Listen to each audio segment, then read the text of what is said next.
Vamos falar sobre estresse? A gente costuma pensar que ele vem do trânsito, da pressão no trabalho, das contas para pagar. Mas e se o estresse não for o que acontece lá fora, e sim a batalha psicológica que a gente trava aqui dentro da nossa própria mente? É sobre isso que a gente vai conversar. E olha, antes de tudo, é super importante dizer que toda essa análise foi desenvolvida pela terapeuta Fátima Martins. Ela une de forma brilhante dois mapas incríveis para a gente entender a mente: os princípios da psicanálise e os fundamentos da virtologia.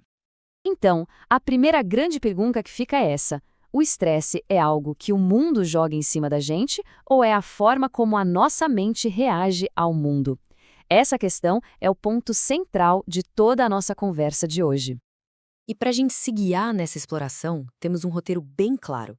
Primeiro, vamos entender o estresse como um conflito interno. Depois, a gente mergulha nas visões da psicanálise e da virtologia. Vê como é possível reprogramar o cérebro e, no final, a gente junta tudo isso. Certo, vamos lá. Primeira coisa, esquece a ideia de que o chefe ou a conta bancária são o estresse. Eles são gatilhos. O estresse de verdade é o conflito, a tensão psicológica que acontece inteiramente dentro de nós. E para entender essa batalha interna, nosso primeiro mapa vem da psicanálise com as ideias, assim, revolucionárias de Sigmund Freud sobre como a nossa mente é estruturada. Primeiro, vamos conhecer o id. Pensa nele como o motor dos nossos instintos mais básicos. É aquela parte da gente que grita, eu quero isso e quero agora, sabe? Ele busca prazer e foge da dor sem se importar nem um pouco com a realidade ou com as consequências. E do outro lado do ringue a gente tem o superego. Ele é o nosso juiz interno. A voz da moral, das regras, dos você deveria, que a gente aprendeu com os pais e com a sociedade. É daí que vem a culpa e aquele ideal de perfeição que a gente persegue. E quem fica no meio desse cabo de guerra? O ego. A missão dele é ser o gerente, o executivo que tenta negociar um acordo.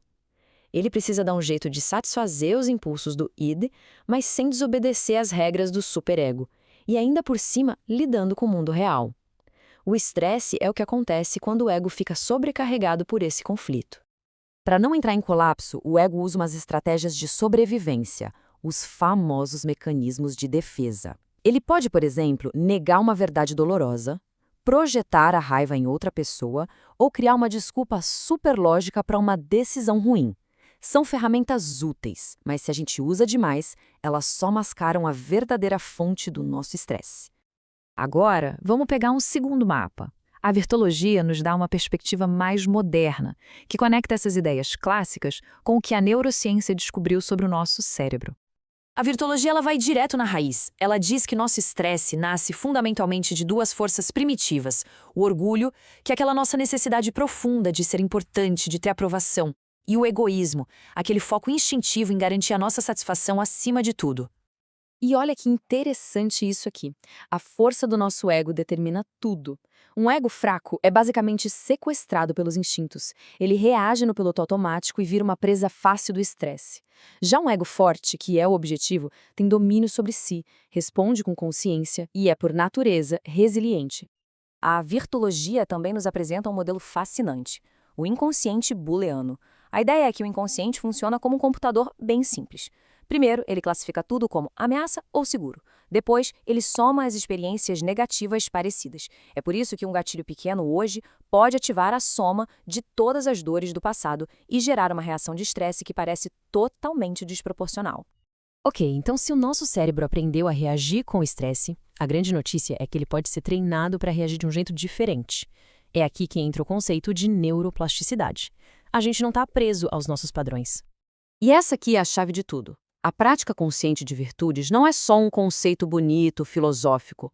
É um exercício para o cérebro. Ela fortalece fisicamente o nosso lobo pré-frontal, que é tipo o CEO do nosso cérebro, a parte que permite a gente controlar impulsos e gerenciar as emoções. A virtologia nos oferece uma verdadeira caixa de ferramentas, com 33 virtudes. Pensa em paciência, humildade, aceitação. Cada uma delas não é só uma ideia, é uma ferramenta prática. Conforme a gente usa repetidamente, começamos a construir novos caminhos neurais, enfraquecendo aquelas antigas autoestradas do estresse no cérebro. E agora, vamos juntar as peças. A gente viu dois mapas diferentes, a psicanálise e a virtologia. Mas o mais legal é que os dois apontam para o mesmo destino. uma mente mais equilibrada e muito mais resiliente. Esse quadro resume tudo de um jeito brilhante. A psicanálise vê o estresse como um conflito entre id, ego e superego, e a solução é trazer o que é inconsciente para a luz da consciência. Já a virtuologia vai na raiz do orgulho e egoísmo e propõe um caminho ativo, fortalecer o ego com a prática das virtudes. No fim das contas, o ponto crucial, a mensagem que une as duas perspectivas é esta: nós não somos passageiros passivos. A gente tem a capacidade de intervir e de remodelar ativamente o jeito como nossa mente funciona e reage aos desafios da vida. E isso nos leva a uma pergunta final para a gente refletir. Olhando para dentro, se fosse possível escolher uma única virtude, talvez paciência, aceitação, humildade, para começar a treinar o cérebro hoje, qual seria a mais transformadora para você? É uma reflexão poderosa para a gente fechar, e lembrando mais uma vez que toda essa explanação foi desenvolvida pela terapeuta Fátima Martins, unindo a profundidade da psicanálise com a abordagem prática e transformadora da virtuologia. Muito obrigado pela companhia